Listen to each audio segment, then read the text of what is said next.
eu sou a Valéria, sou uma das coordenadoras da Frente de Evangélicos pelo Estado de Direito. Eu sou Ariovaldo Ramos, sou um dos coordenadores da Frente de Evangélicos pelo Estado de Direito.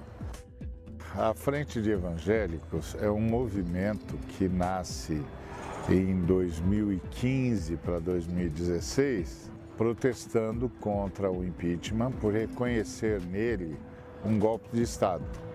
A grande inovação desse movimento é que ele parte de um grupo de evangélicos, ele parte de crentes em Cristo que não gostaram de ver a sua fé sendo usada nem pela bancada evangélica, nem pelo presidente da casa, o Eduardo Cunha, na época, sendo instrumentos e instrumentalizadores daquele golpe. É um movimento voluntário, organizado em cerca de 20 estados brasileiros. Nós nos representamos a nós mesmos, os evangélicos que fazem parte deste movimento. E por que a gente manteve o nome evangélico e fez questão do nome evangélico? Porque nós decidimos nos contrapor à chamada bancada evangélica, que se dizia representante da igreja evangélica e, portanto, dos evangélicos. Nós saímos, então, mobilizando, reunindo pessoas, reunindo crentes preocupados com a defesa da democracia, do Estado Democrático de Direito, preocupados em promover justiça e preocupados, sim, como a Bíblia nos ensina, com o direito da viúva, do órfão e do pobre, entendendo que é isso que agrada a Deus. Então, nossa reação e nosso protesto evolui de um protesto para uma luta pelo direito humano. Essa é a nossa missão, levar uma formação para a base de tal maneira que a igreja evangélica não possa ser manipulada por fake news, por ações deliberadamente desonestas. Temas que trabalhamos são a Bíblia e o direito à terra, a Bíblia e o direito à moradia, a Bíblia e a situação da mulher, a Bíblia e a questão da infância. A gente sabe que a Bíblia de fato tem todas as respostas. Como crentes que somos, acreditamos sim que a Bíblia carrega respostas que são importantes, tanto para a nossa vida pessoal, quanto para essa vida coletiva. Estaremos prontos para dar razão a todos que nos perguntarem sobre por que cremos e por que lutamos por um Estado de direito, por um Estado de democracia, por um Estado de liberdade. Que sejamos aqui irmãos em Cristo, uns segurando os outros, trabalhando na promoção da democracia, do direito e da justiça.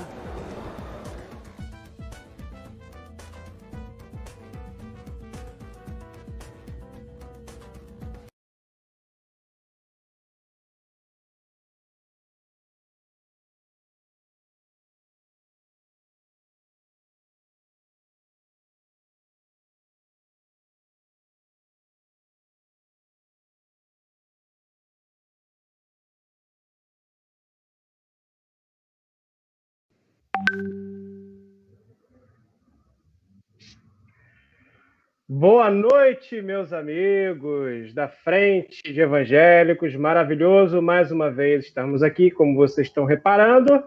Não é o pastor Ariovaldo que vos fala, é o pastor John. Dessa vez eu vim porque o pastor Ariovaldo teve um problema particular que precisou resolver. E hoje, Frente convida, né? Vamos falar sobre fake news. E temos aqui, como o nome já diz, Frente convida. Temos uma convidada especial para tratar sobre o assunto fake news, ou, como vovó dizia, a boa e velha mentira, né? Que a gente chama de fake news. E hoje nós estamos com a Juliana Dias, que é jornalista, mestra em Educação, em Ciências e Saúde, doutora em História das Ciências, das Técnicas e Epistemologia na UFRJ, professora colaboradora do Programa de Pós-Graduação em Educação em Ciências e Saúde, NUTES FRJ, pesquisa na área de desinformação, religião e saúde e é integrante do coletivo Bereia, que fica conferindo as mentiras por aí na internet. Boa noite, Juliana. Seja bem-vinda. Boa noite, pastor John. Muito obrigada pelo convite, pela oportunidade de estar aqui com vocês, promovendo aí esse diálogo sobre esse tema tão relevante para os nossos dias. Maravilha, Juliana. E a gente não vai perder tempo hoje, porque o assunto é um assunto extenso para dedéu, cara. É muita coisa que a gente pode falar sobre fake news, sobre mentira, né? Então, começar aí falando sobre o conceito de fake news, né? Esse conceito de fake news, esse termo, essa expressão, ela começa a circular a partir de 2016, com o referendo do Brexit, né? A votação aí da Inglaterra, da União Europeia. Posteriormente, vem com as eleições norte-americanas, né? Que elegeu aí o presidente Donald Trump. E dentro desse contexto é criada essa expressão fake news. Mas eu gostaria de chamar a atenção que a fake news, na verdade, essa expressão notícia falsa, ela tem um uso também muito conveniente, né, político, porque a notícia falsa, né, você pressupõe que a notícia tem que ser verdadeira. E a expressão fake news, ela oculta um fenômeno maior, que é o fenômeno da desinformação, que não é um fenômeno novo, não começou em 2016, é um fenômeno historicamente que acontece no nosso mundo, na nossa sociedade, e essa expressão fake news ela acaba minimizando um pouco o tamanho do problema. E também tem um uso político no sentido de que muitos políticos utilizam essa expressão para justamente desqualificar os veículos de comunicação, né, restringir, tentar ao máximo tirar, né, de circulação a imprensa livre. Então, assim, o ideal, né, é como você trouxe aí, falando da sua avó, que é mentira mesmo, é lorota, é potoca, como falam aí no Pará ou em Minas Gerais, é aquela mentira mesmo, que realmente está fazendo parte cada vez mais das nossas relações, né? E é importante pensar que a desinformação, então a gente sai desse contexto da fake news e vai olhar um fenômeno maior que é a desinformação. A desinformação, a primeira coisa, ela é informação. E ela é informação produzida com a intenção de enganar, de causar um prejuízo público, de causar um prejuízo tanto pessoal quanto público. E a desinformação, ela tem provocado prejuízo à vida pública, né? Aos processos democráticos, né? A gente vê aí que desde 2016... né, a desinformação vem impactado esses processos democráticos. Então, assim, é algo muito grave, muito sério, e assim, é importante a gente ter espaços para debater sobre os efeitos da desinformação na nossa vida pública, como cidadãos e como participantes aí de um processo democrático. Sim. É complicado, Juliana, porque a gente começou... Eu mandei a informação de um determinado veículo de jornalistas, né? De um jornal desse qualquer. Não, mas essa emissora só fala mentira, é a Globolixo. E aí eu peguei um outro veículo de mentira. Não, mas esse também é mentira. Que fenômeno é esse, Juliana? Que a gente tem um olhar seletivo para poder determinar o que é verdade e o que não é verdade. Que doideira é essa, Juliana? Você consegue me explicar?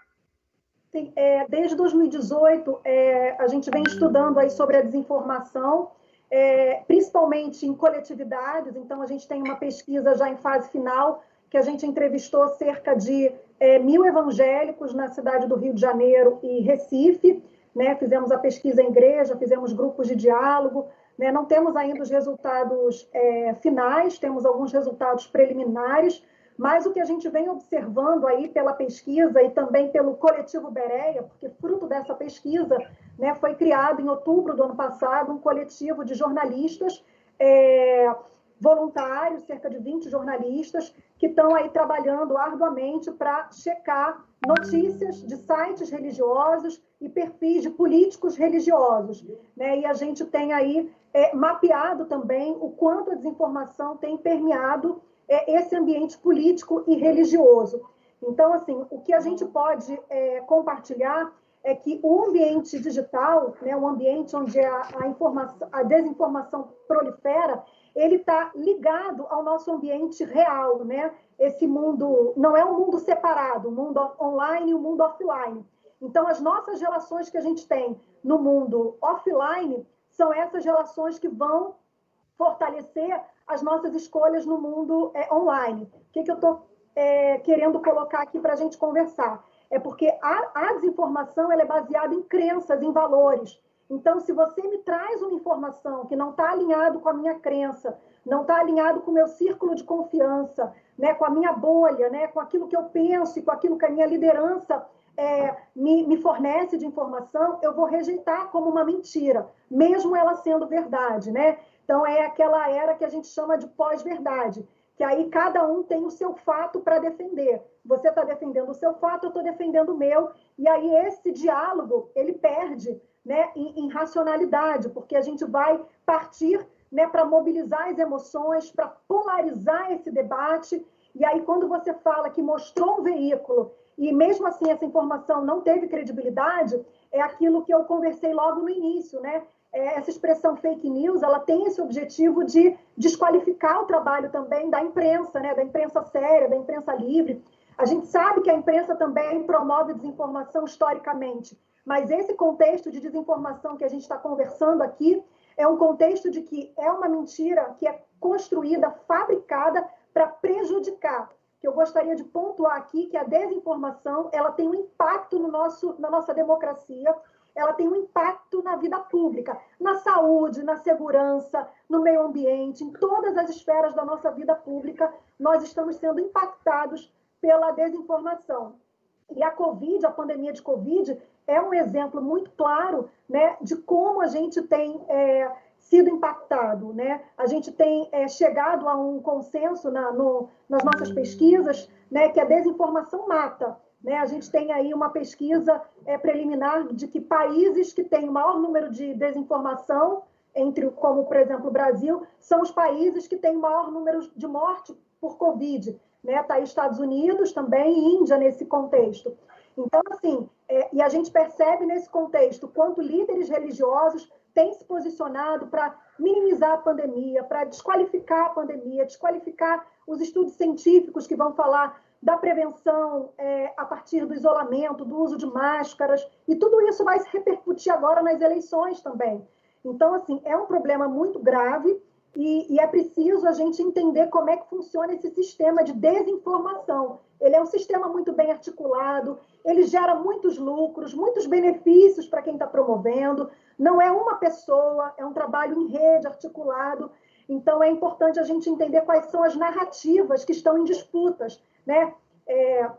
O meu orientador, o professor Alexandre, né, que eu faço parte aí do grupo de pesquisas sobre desigualdade na saúde, na educação, ele tem trazido para a gente a ideia do prenúncio, né, que é uma ideia assim, profética, né, de você prenunciar, de você anunciar e denunciar essas narrativas, essas estratégias, né, que não são neutras, que não são naturais, que estão sendo construídas com objetivos de ter o interesse para um determinado grupo, para um determinado projeto de nação, para um determinado projeto de sociedade.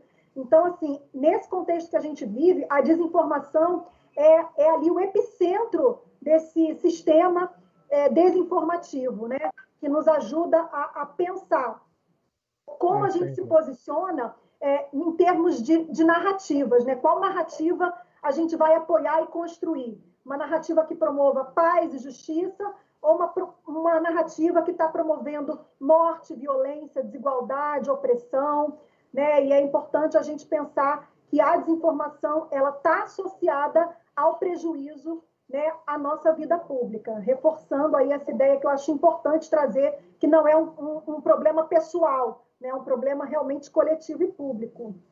Sim, só fazendo um comentário sobre o que você está dizendo, Juliana, a gente vê que a gente tem canais mais alinhados com a estrutura que nós temos hoje da Presidência da República, inclusive se você for falar de verbas, né, tiveram mais verbas destinadas de propaganda nesses canais, nessas emissoras, tanto que o que aconteceu com o vice-líder, né, do governo foi pouco noticiado nesses canais, nesses veículos. É muito engraçado você ver isso, porque a gente vai para um ponto, que inclusive está na nossa pauta maravilhosa, que é a fake news como um método, né, como um projeto, né, como algo muito bem organizado. Você acha, Juliana, com tudo que você enxergou, com as pesquisas que você fez, que as eleições no Brasil, nos Estados Unidos, em 2018, você acha que foi aplicado esse método, né? Você acha que isso acontece já há algum tempo, já foi utilizado antes? E há alguma semelhança entre isso e aquelas boas e velhas mentiras de guerra, né? Que a gente viu na Segunda Guerra Mundial, a estrutura que os jornalistas do lado da Alemanha utilizavam para poder falar sobre o poderio, como que eles eram fortes, né? Do lado de lá também, né? Como que você enxerga essa situação inteira, né? E são quase que 3 perguntas dentro de uma só, né? Você enxerga que o fake news é um método que está sendo utilizado? Você viu esse processo acontecendo nas eleições de 2018, né? Brasil e Estados Unidos? Você acha que já tinha sido utilizado antes? Já é algo recorrente? Só mudou meio que o veículo, que agora é pela internet, né? E tem alguma semelhança com as notícias de guerra? Fala para a gente, Juliana. Pastorar a desinformação, ela é realmente um processo histórico. Então, essas histórias de guerras, né, elas são a base aí da desinformação, porque a gente tem a desinformação, ela tem tipos, né? Então, a gente tem, por exemplo, a sátira, que é aquele tipo de notícia que não tem a intenção de enganar, mas que pode levar ao engano. Tem aí aquele site sensacionalista, que você vê uma manchete e normalmente as pessoas só olham a manchete e compartilham. Então, assim, é uma provocação, né, que é provocar um aspecto aí da realidade, fazer uma crítica e vai pelo lado da sátira, fazendo exatamente o oposto do que é o fato, né? Uma abordagem mesmo grotesca. A gente tem o conteúdo fabricado, que é esse conteúdo totalmente falso, né, que ele é produzido, ele é criado com essa intenção de prejudicar, e tem o conteúdo manipulado. Eu pego fatos verdadeiros, né, e misturo com informações falsas, informações manipuladas. E, por fim, a gente tem a propaganda. Então, essas 4 classificações a gente tem adotado lá na nossa pesquisa e também no coletivo Bereia. A propaganda, ela está muito alinhada com esse histórico das guerras que você traz aí para a gente conversar, né? Porque aí não é um jornalismo, é uma propaganda que tem a intenção de vender uma ideia, vender um serviço, né? Vender um determinado projeto. Então, aí a gente tem essas campanhas de guerras, né, que foram baseadas, né, em informações com o intuito de vender essa ideia, né, comercializar essa ideia. E aí, nesse processo também, a gente tem coberturas jornalísticas, como a Guerra do Vietnã, a Guerra do Golfo, né, que foram coberturas em que ocultou-se verdades, ocultou-se informações, né? A gente tem aí realmente um contexto de que o noticiário, né, o que é noticiado, ele pode ser falseado de acordo com os interesses políticos e econômicos. Mas o que acontece a partir de 2016 é um fenômeno que vem com as grandes empresas de tecnologia, porque a gente está gratuitamente oferecendo todos os nossos dados, né? E o que essas empresas têm nas mãos é a capacidade de predizer o nosso comportamento. Então, a gente tem os algoritmos, né, que vão nos colocar aí em bolhas de interesses, tem essa capacidade de prever os nossos interesses, as nossas opções políticas, né, e todo tipo de escolha que a gente vier a fazer, os algoritmos têm aí como mapear pela maneira como a gente utiliza as redes. Então, assim, essa potência das grandes tecnologias, né, acabou fazendo com que os nossos dados fossem esse produto, né, para gerar predições. E com essas predições, né, empresas fazem mineração de dados, análise de dados de forma ilegal, utilizando nossos dados para poder direcionar para as campanhas políticas. Então, sim, né, desde o Brexit, né, com a Cambridge Analytica, a gente tem esse uso indevido, ilegal dos nossos dados pessoais para poder direcionar para interesses políticos, né? A campanha do Brexit, a campanha do Trump e a campanha do Brasil também, a gente tem aí muito bem documentado as agências de checagens, entre elas o Projeto Comprova, né, que tem aí tudo documentado de quantas checagens foram feitas de conteúdos falsos, enganosos, inconclusivos durante o período das eleições,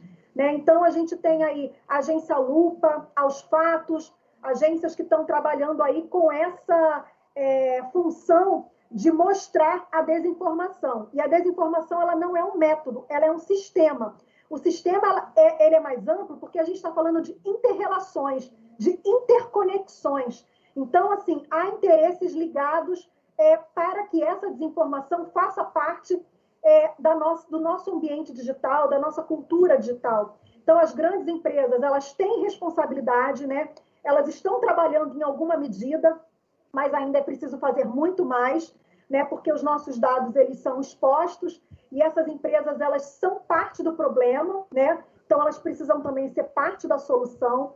A gente tem aí um sistema articulado de robôs, né, automáticos, de ciborgues, de dark posts, toda uma estratégia de desinformação que vai fazer com que aquele conteúdo chegue ali na minha tela e atenda a minha ideologia, a minha crença. Então, nesse período eleitoral, né, o que a gente vai ver de novo? Né? Aquela polarização. Né? Você vai receber os conteúdos que estão alinhados com a sua crença, eu vou receber os meus, e aí o diálogo fica polarizado. Então, a gente precisa pensar também, pastor, em primeiro lugar, que a comunicação é um direito humano, e é um direito que nos permite o acesso aos nossos direitos sociais, saúde, educação, saneamento básico, habitação, todos os nossos direitos de cidadãos. E se esse direito é violado, né, nós somos também violados na nossa capacidade de pensar criticamente, né, a respeito das informações que nos invadem, né?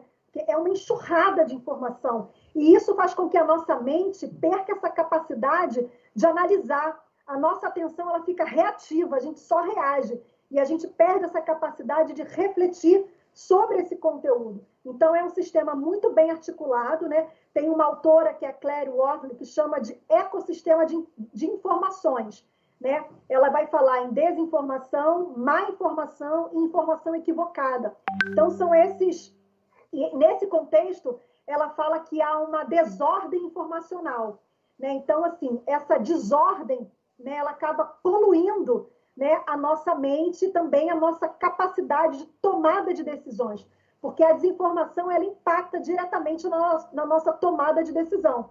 Então, assim, eu não vou usar máscara, porque já tem pessoas na minha rede que eu confio, que eu conheço, com estudos científicos, dizendo que o uso de máscara é prejudicial para a saúde e não previne a Covid. Eu vou pegar de qualquer jeito. Olha, o isolamento é uma falácia, né? Ele não é eficiente. Olha, a economia não pode parar. E esses projetos, né, que foram construídos aí na pandemia, eles vão vir com força aí nesse processo eleitoral. Então, a gente precisa realmente estar munido aí com projetos de educação midiática, leitura crítica das mídias, acessar as agências de checagens, para a gente poder ter pluralidade. Eu acho que um ponto-chave, depois do direito à comunicação, pastor, é a pluralidade de pontos de vista. Eu não posso tomar uma decisão baseada apenas em um ponto de vista. O bom jornalismo é pautado pela diversidade. A gente sabe, né, que há uma crise nesse processo, né, por conta da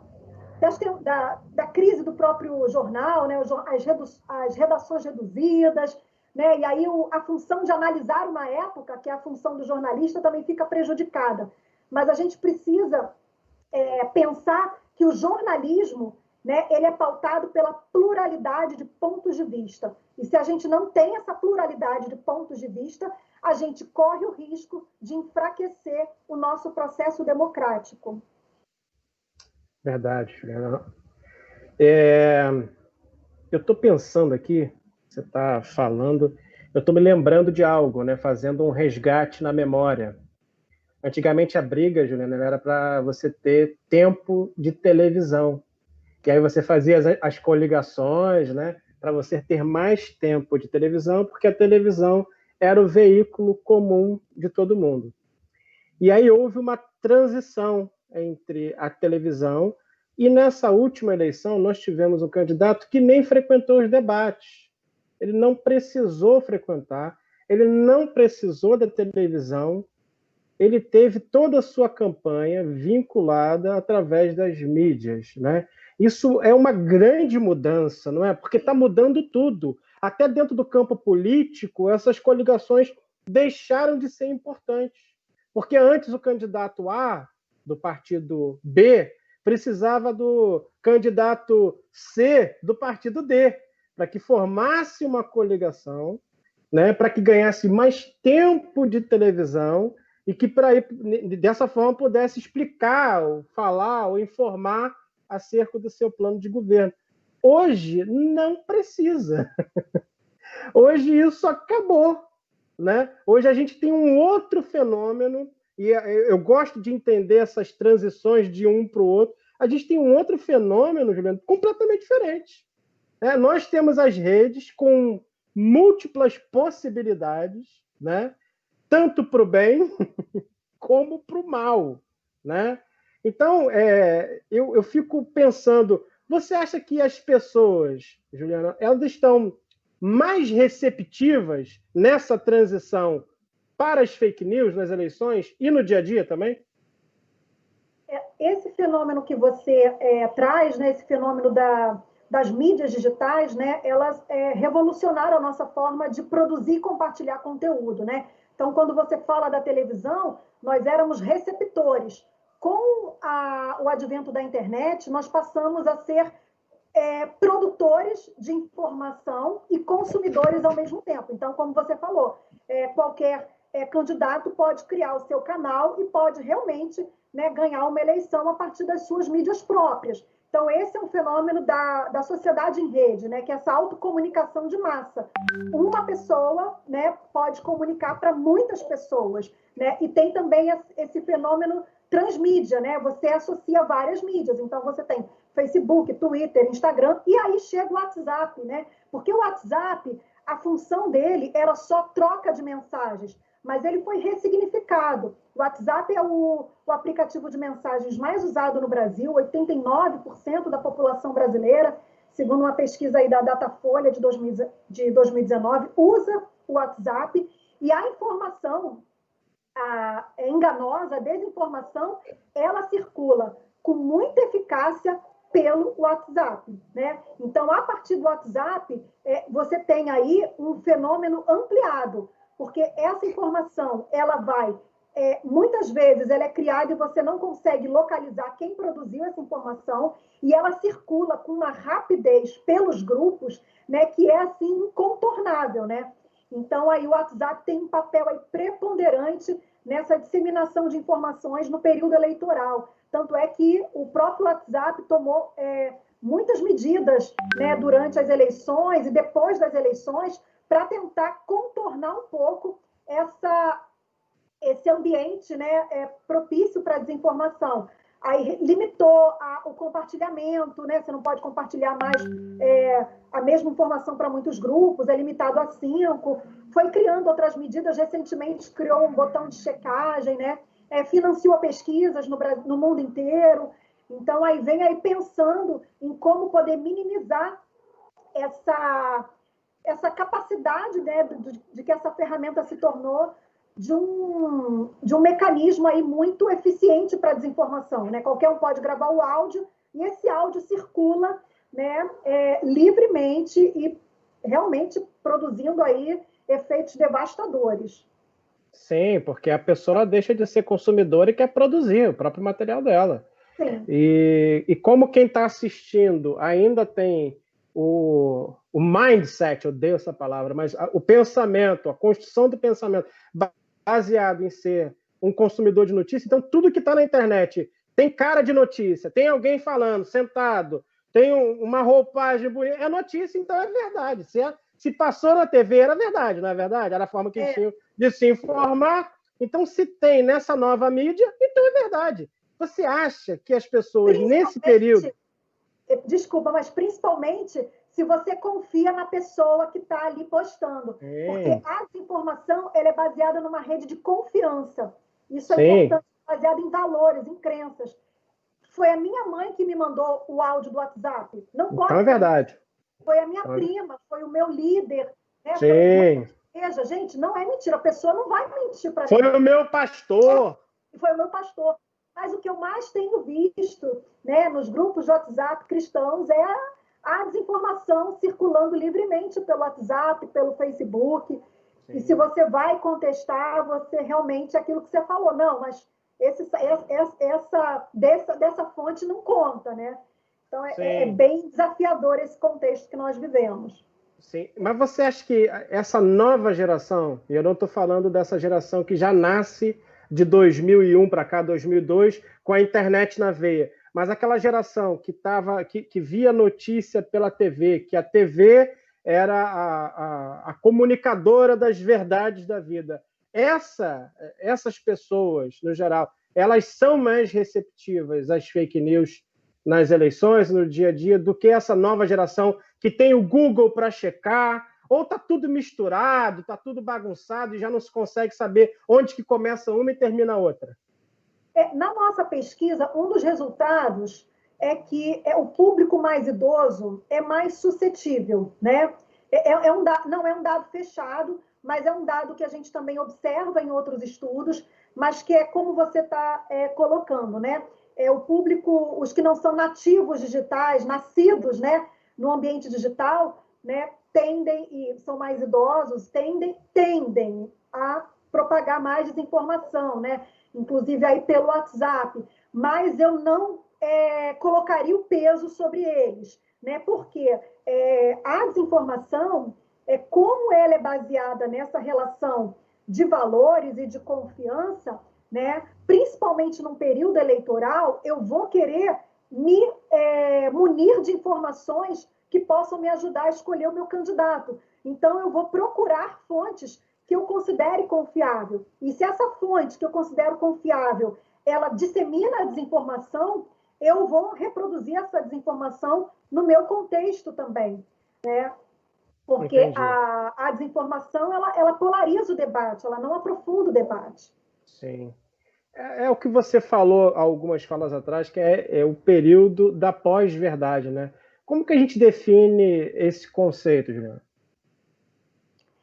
A pós-verdade também, em 2016, no ano do Brexit, né, foi eleita a palavra do ano, né, pelo dicionário de Oxford, exatamente porque marcou aí esse período de conteúdos enganosos circulando. Então, a pós-verdade ela já é um conceito um pouco mais antigo, da década de 90, por aí, e a ideia é que essa verdade ela é elástica, né? Ela é conveniente, né? Então, assim, os fatos eles podem ser olhados por outras perspectivas. Não há uma verdade única, absoluta, mas há várias possibilidades aí para a gente confrontar, né? E o que é mais talvez característico na pós-verdade é que os fatos eles são elásticos também. Então, assim, um fato pode ser moldado de acordo com uma determinada crença, ideologia, ponto de vista, argumentação. O mesmo fato eu posso argumentar para um lado ou para o outro, dependendo aí do conjunto de narrativas que eu vou escolher para criar a minha história. Então, assim, você perde esse referencial, porque se a gente vai travar um debate aqui e nós temos pontos de vista diferentes, eu vou argumentar com o meu ponto de vista, mas não vou ouvir o seu ponto de vista. E aí a gente parte aí da boa e velha escuta, né, do diálogo, que é um diálogo que é construir o conhecimento com, né, Paulo Freire vai falar que dialogar não significa invadir, manipular ou fazer slogan. É uma causa comprometida com a transformação da realidade. Então, a desinformação, ela esteriliza o diálogo, porque você vai colocar os seus argumentos na mesa e eu vou colocar os meus, e a gente não chega a um consenso, porque essa é a minha verdade, e eu não vou abrir mão dela. Então, a pós-verdade, ela é uma ideia que qualifica essa possibilidade de você não travar um diálogo sadio, um diálogo produtivo, né? Porque cada um vai ficar aí com o seu ponto de vista, com a sua verdade, não vai abrir mão da sua verdade. Então, é muito nocivo também para a democracia quando a gente não consegue dialogar.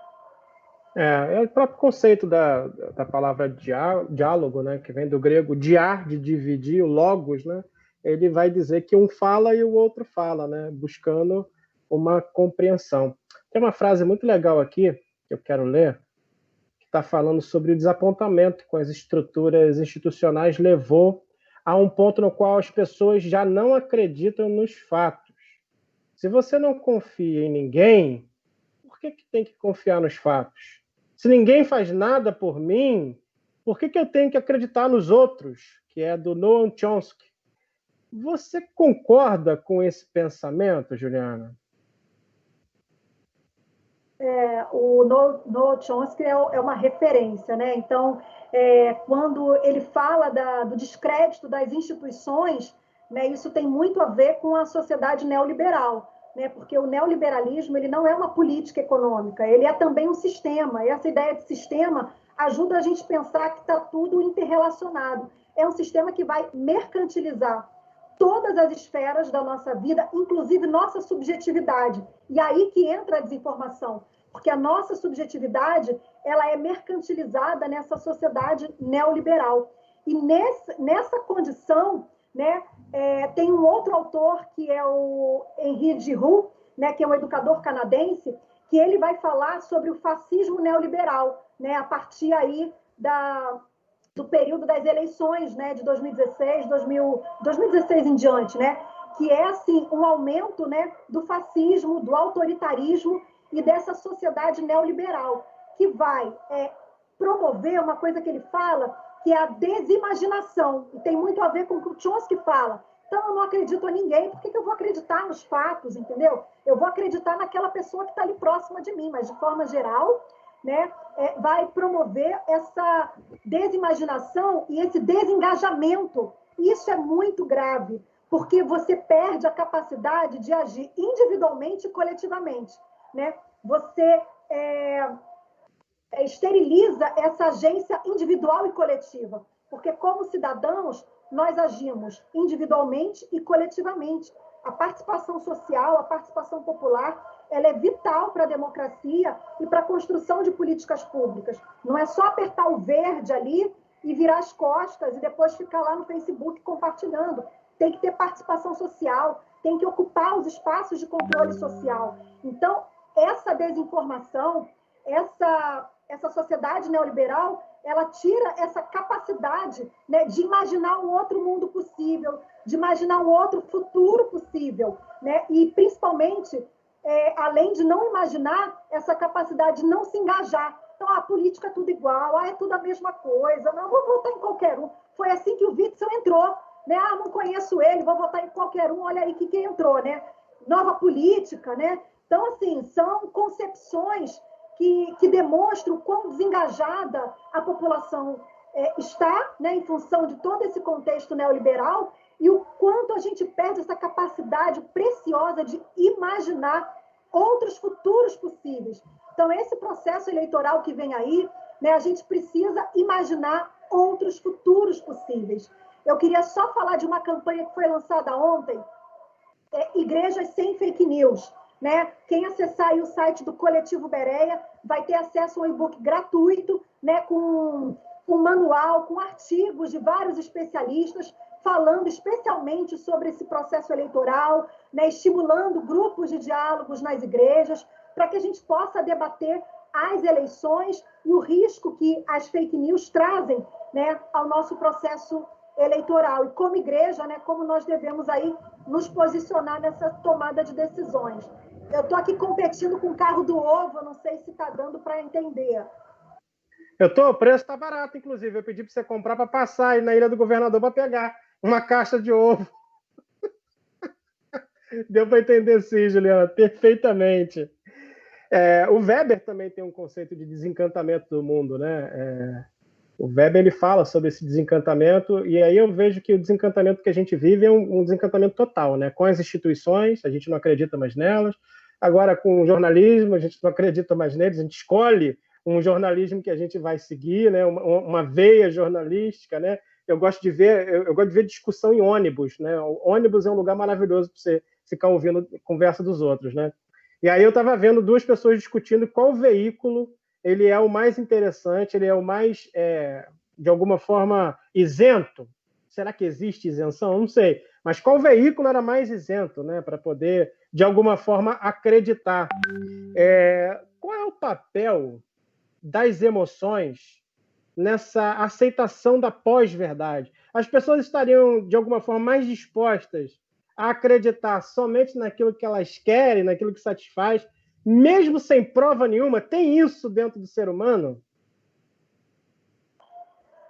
Pastor John, então, com base no que a gente vem pesquisando desde 2018, né, e também reiterando aqui a experiência do Bereia, as emoções são mobilizadas, sim, em prol, né, da desinformação, dos conteúdos falsos, né, porque ela vai aí atender um desejo, né, um desejo de acreditar em algo que te faça bem, em algo que está alinhado com aquilo que você acredita, com aquilo que você pensa, né? Então, assim, as emoções têm um papel aí muito importante, né? As emoções, os valores, quais os valores que você tem, né? Então, se aquela notícia, ela afronta os seus valores, né? Você já descarta a possibilidade de analisá-la.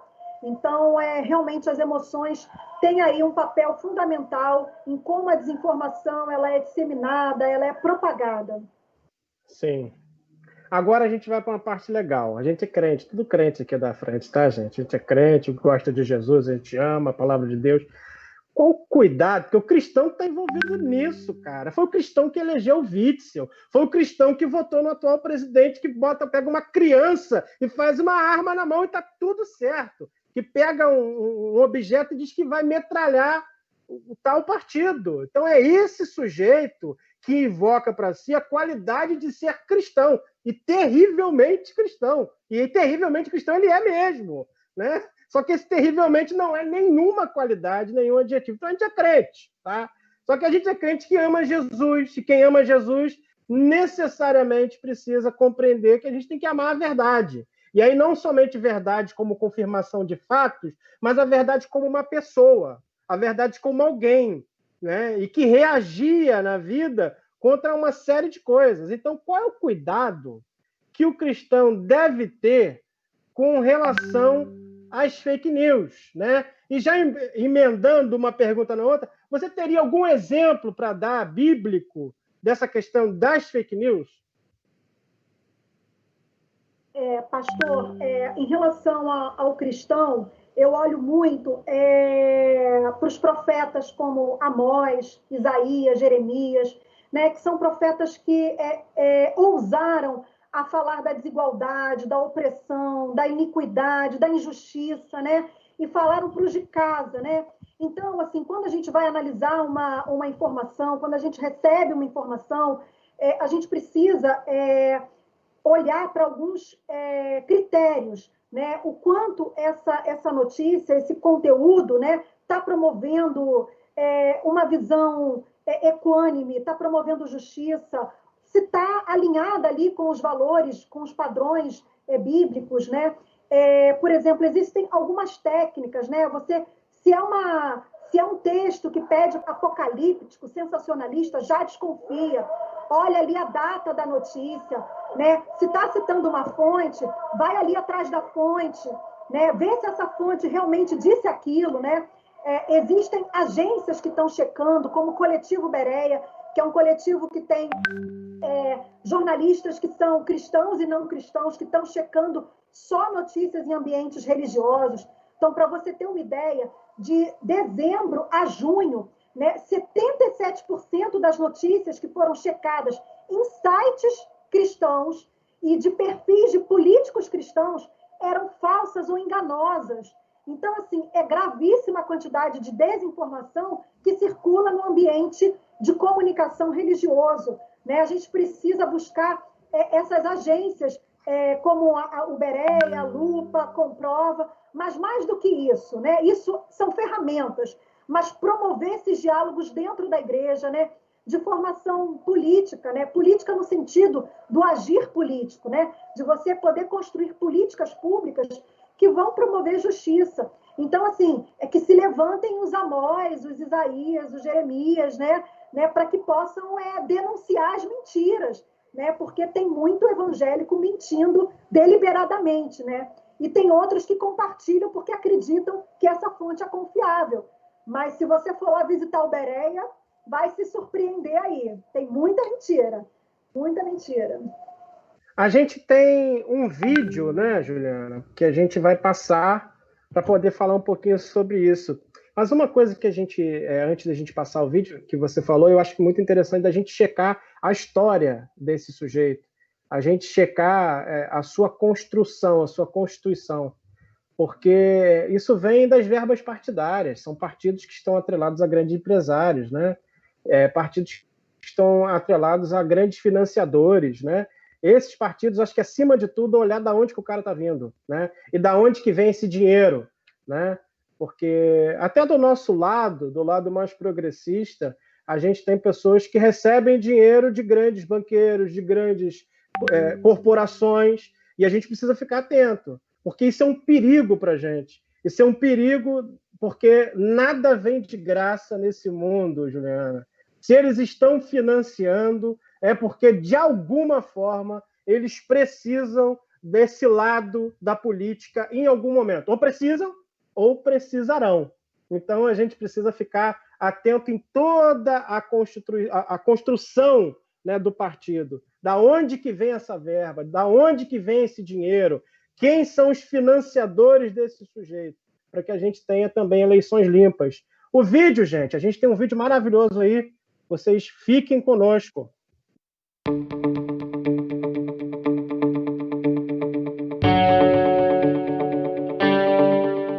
Olá, gostaria de conversar com você um pouquinho sobre algumas coisas que eu tenho pensado nos últimos tempos.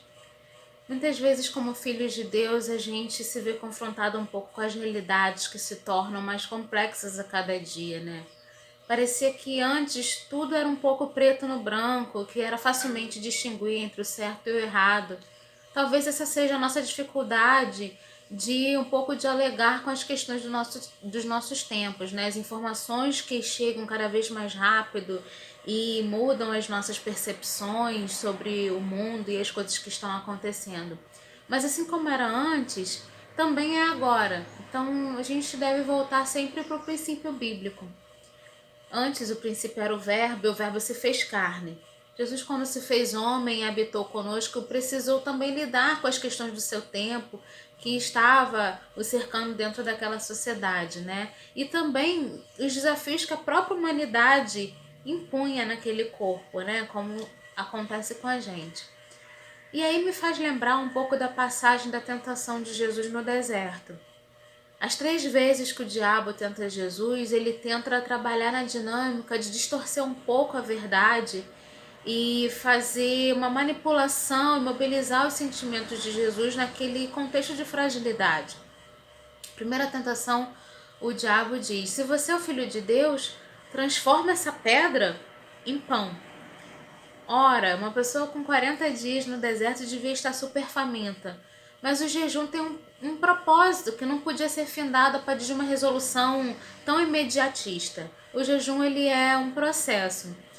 E podemos fazer essa mesma analogia utilizando as notícias que a gente recebe, que a gente é bombardeado todos os dias, né? Elas nos convidam a tomar uma decisão sobre aquilo que está sendo mostrado.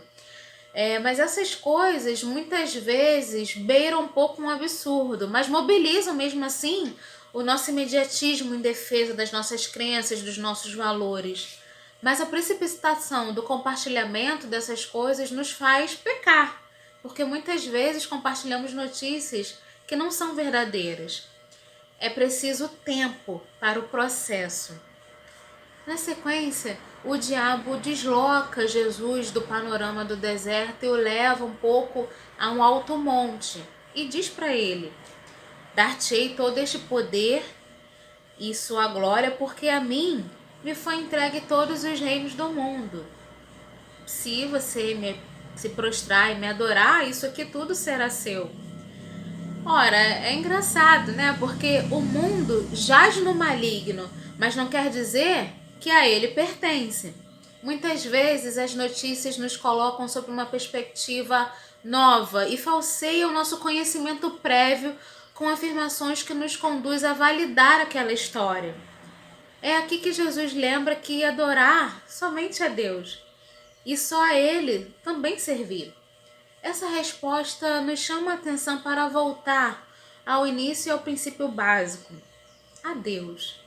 Estamos permitindo que pessoas construam uma tradução do que é Deus e como a gente deve se relacionar com Ele. E aí a gente é conduzido como um rebanho para um abismo mesmo. A própria Bíblia adverte que o povo de Deus peca porque não conhece as Escrituras. Então a gente deve um pouco estar ali, estudando a palavra. Por fim, o golpe final do diabo é levar Jesus até o alto de Jerusalém e falar: se tu é o filho de Deus, lança-te daqui, porque os anjos te guardarão. Ele lança um desafio para que Jesus se revele, se posicione, induza um ato que comprova que ele é a qualquer custo, incitando uma atitude que atenta pela própria identidade de Cristo, sabe? Muitas notícias falsas nos induzem ao mesmo comprometimento de nos posicionar contra algo ou contra alguém. Essa dinâmica nos faz passar por cima de um princípio que Cristo reafirmou como o maior entre todos os outros, que é o amor. E o faz usando falsas comparações ou meias verdades. Mais uma vez, Jesus paralisa com: não tentarás o Senhor teu Deus. Toda vez que o diabo tenta falsear ou trazer um outro contexto para a tentação de Jesus para tentá-lo, ele traz a própria Escritura para lembrar do princípio primeiro. Fica esse jogo. A igreja precisa voltar ao princípio de tudo, porque conhecendo a verdade nos libertará e nos libertará também do jugo das falsas notícias.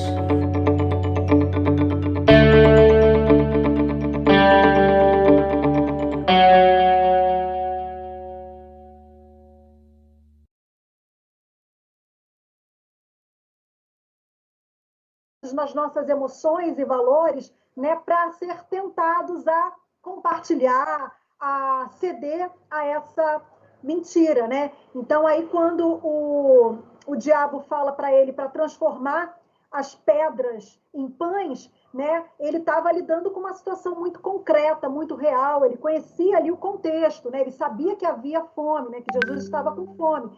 Então ele trabalhou em algo que realmente... Opa, caiu aí? Ah, pensei que tivesse caído. Então, ele trabalhou realmente nessa necessidade concreta da fome, né? E aí, o segundo momento é quando ele fala: olha, atira-te, né? Que os anjos vão te guardar. Né? Então, estava ali provocando, né? Em relação aos desejos, né? O desejo de poder, o desejo de se sentir superior ali, né? Que poderia realmente funcionar ou não, né? E no caso de Jesus não funcionou porque ele contrapôs com conhecimentos, com a experiência prática dele, né? Com a base bíblica. Então ele pôde reunir a experiência, o conhecimento e a base bíblica para tomar a decisão de não aceitar essa mentira. E o terceiro momento é quando ele leva ali para o pináculo e fala que ele pode ser adorado. Então ele poderia ter mais seguidores. Então, hoje em dia, ter seguidores é algo desejável, né? Então, se eu postar essa notícia, né, e 200 mil pessoas curtirem e compartilharem, isso é muito desejado, né? Eu vou ter audiência, eu vou ter prestígio, eu vou ter influência, né? Então, ali, o diabo oferece para Jesus essa possibilidade de ter mais influência do que ele já tinha, né? E ele ali tomou a sua decisão baseada no conhecimento, baseado na experiência dele, né? Na prática dele e também no conhecimento bíblico, né? Porque ele usa ali a Bíblia para refutar aquelas mentiras.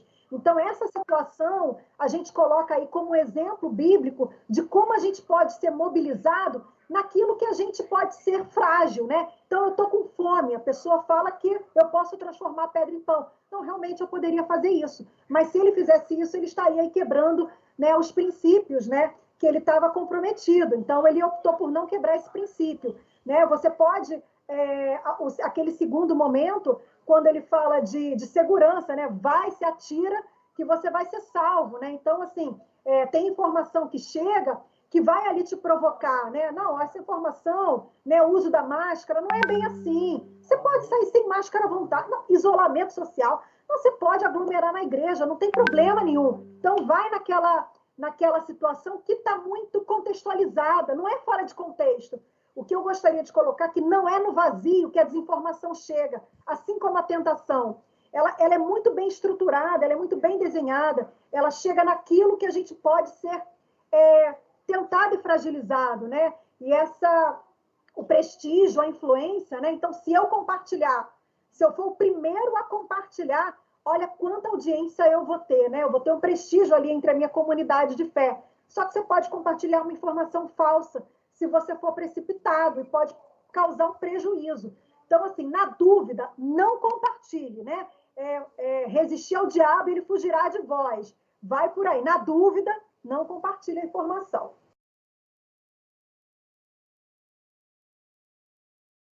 De direita, de esquerda, de centro, né? Porque tem desinformação em tudo quanto é lugar. Então, é necessário dar uma pesquisada antes, né? Ver se aquela manchete está alinhada com o conteúdo. A foto pode ser manipulada. Então, no Google, tem uma opção chamada Google Imagens, né? Você tem como baixar a foto ali no Google Images e você tem como ver de onde foi tirada aquela foto, né? Tem aí um caso clássico no período da pandemia, né? A foto dos caixões lá da Itália, que não eram da Itália, era de outro período, né? Vídeo pode ser manipulado. Então, assim, tem que ter muita atenção. Por isso, assim, na dúvida, não compartilha, faz uma pesquisa antes, lê, vê se tem data, vê se tem fonte, vai na fonte. Se não tiver tempo de fazer tudo isso, dá uma olhada nas agências de checagem. A mesma notícia é checada por várias agências, você pode comparar, né? De repente fazer algum grupo na igreja de checagens de notícias, né? É importante ter a participação social. Não é uma atividade individual, mas coletiva, né? Então, ter espaços aí para discutir esse assunto nas igrejas, de checar essas informações, né? Ter esse diálogo aí, eu acho que é também um caminho viável, né? Dentro do melhor dos mundos possíveis, né, Juliana? Porque quando as igrejas não assumem uma postura partidária, né, tem como se fazer isso. Mas quando elas escolhem, de alguma forma, um lado para poder beneficiar, aí você vai ter dificuldade. Ano passado, na minha igreja, na favela, eu fiz um debate chamado A Religião da Política e a Política da Religião. E eu trouxe professores, eu trouxe sindicalistas, pessoas que têm a vida e a vivência dedicado à estrutura política, e trouxe também pastores, para poder trocar uma ideia e poder falar sobre as vivências nas igrejas, né? E a gente tentou criar um espaço de conversa com a comunidade. Mas eu acho importante alguns pastores, se estiverem nos assistindo, quando for nos assistir, que proponham, de fato, esses ambientes de conversa, né? E que haja um ambiente propício para a fala, né? Porque, no melhor dos mundos possíveis, eu acho que isso que você disse é o ideal. Mas o problema é que as igrejas, elas são um instrumento fortíssimo há algum tempo para poder favorecer a candidatura de A ou B, ou de C, né? E aí a gente acaba perdendo essa autonomia que a gente tem como indivíduo, né? De pensar, né? Porque aquele que é considerado alguém, minha liderança espiritual, porque coloca espiritual, ganha uma potência, né? Isso não existe, não tem lugar nenhum no Evangelho, mas aqueles que de alguma forma alcançam esse nível têm prerrogativas, inclusive, de nos influenciar a quem nós devemos direcionar nosso voto, que é horrível, né? Então segue também uma campanha contra esse voto de cajado, quando o religioso, de alguma forma, indica qual é o candidato que é o candidato de Deus. Não tem candidato de Deus. Denunciar, né? Fazer público de campanha, isso é para ser denunciado, inclusive. Jesus vota lá em Israel, não vota aqui no Brasil, o título dele está para lá. Tá? Aqui não tem voto, não tem candidato de Deus. O que a gente tem são N partidos, comprometidos ou não com justiça social, com correção dos abismos sociais, ou gente interessada numa política liberal, neoliberal, que está sugando o pobre, matando as pessoas de fome. E aí a gente vai falar mesmo, não tem jeito, aqui não tem conversa, né? Mas a gente precisa, sim, falar e citar, né, de alguma forma, quem não está comprometido com as políticas do Evangelho, mas isso a gente faz lá de fora da igreja. A igreja é um ambiente em que a gente tem que priorizar a verdade. E a verdade é saber o Evangelho. A igreja não é palanque político nem para a direita e nem para a esquerda, mas é um ambiente de consciência. É um ambiente em que você fala da verdade, do Cristo, do Evangelho. Então, eu acho que esse é talvez o melhor dos mundos possíveis, né? A gente já vai encaminhando para o nosso fim, Juliana. Eu queria que você deixasse as suas considerações finais. Se você tiver, para além desse vídeo, qualquer outra coisa interessante que o pessoal que está nos vendo, tanto para utilizar nesse período eleitoral, como ferramenta de checagem. Você pode falar também sobre o grupo Bereia, porque tem gente ali, tem mulheres cristãs que eu conheço que estão ali, que fazem um trabalho maravilhoso, eu acho importante. E fala um pouquinho também, nesse período eleitoral, Juliana, o que o cristão, o crente precisa checar, onde ele pode checar as melhores informações possíveis do seu candidato. Eu acho que isso são coisas que são relevantes para a nossa conversa de hoje. Sim, gostaria de divulgar também esse material que está disponível no Coletivo Bereia, coletivobereia.org.br, que é um material que é voltado para igrejas sem fake news. Então, o e-book está disponível para quem tem interesse em promover esse diálogo, né, nas igrejas, nos espaços religiosos, e também, assim, a partir do que o senhor traz aqui, né, pensar que o espaço da igreja também ele não é um espaço homogêneo, né, ele é heterogêneo, né? Então nessa heterogeneidade, não saiu a palavra não, mas acho que vocês entenderam, né? Então, nesse espaço heterogêneo, nós temos condições de fazer fissuras nos muros, né? Água mole em pedra dura, tanto bate até que fura. Eu falo aí pela minha experiência, né? Muitas vezes eu me considero uma minoria no espaço onde eu estou, na minha comunidade de fé, mas você vai encontrando ali conexões, encontrando pessoas que estão afins, aí você vai abrindo debate, vai proporcionando ali um ambiente que você possa minimamente, né, plantar sementes. É um trabalho de formiguinha mesmo, né? E nesse período de eleição, atentar mesmo, né, para essas campanhas que são feitas nos púlpitos, nas classes, né? Pensar criticamente, né, que esse tipo de campanha dentro da igreja é ilegal, né? Inclusive é passível de ser denunciado, né? Não é púlpito, as classes não são espaços para fazer campanha eleitoral, né?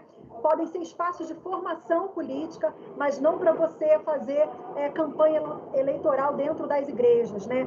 E em termos de orientações para a escolha dos votos, né? Eu acho que vale aí olhar as propostas dos candidatos, né? Ter essa iniciativa de olhar quais são as suas plataformas, né? Olhar se eles estão realmente promovendo aí políticas públicas, né, que vão olhar para a população em geral, né, que não são políticas neoliberais, que é tudo para mim, nada para você, né, políticas que vão olhar para a população, para promover direito à saúde, direito à alimentação, lembrando que a fome aí aumentou consideravelmente, né, no mundo e principalmente aqui no Brasil, a gente volta aí ao mapa da fome. Então, assim, políticas que vão promover ambientes saudáveis, ambientes sustentáveis, né? E na prática mesmo, gente, é checar a informação. Eu vou até ser repetitiva, mas não compartilha, está em dúvida, não repassa. Não repassa essa informação, joga no Google, vai no Bereia, vai no Comprova. O Bereia é associado à Rede Nacional de Combate à Desinformação. Então, a gente está ligado aí a uma rede. Para ter uma ideia, tem uma rede com mais de 60 organizações, veículos, projetos, universidades, só para combater a desinformação. Então, o Brasil está, assim, trabalhando bastante nesse sentido. O Bereia também está fazendo parte do Comprova, que é uma iniciativa internacional de checagem de informações só sobre temas específicos. Então, agora o Bereia vai trabalhar com checagens de políticos, né? A checagem do processo eleitoral. Então, vai lá no Bereia, vai no Comprova, né?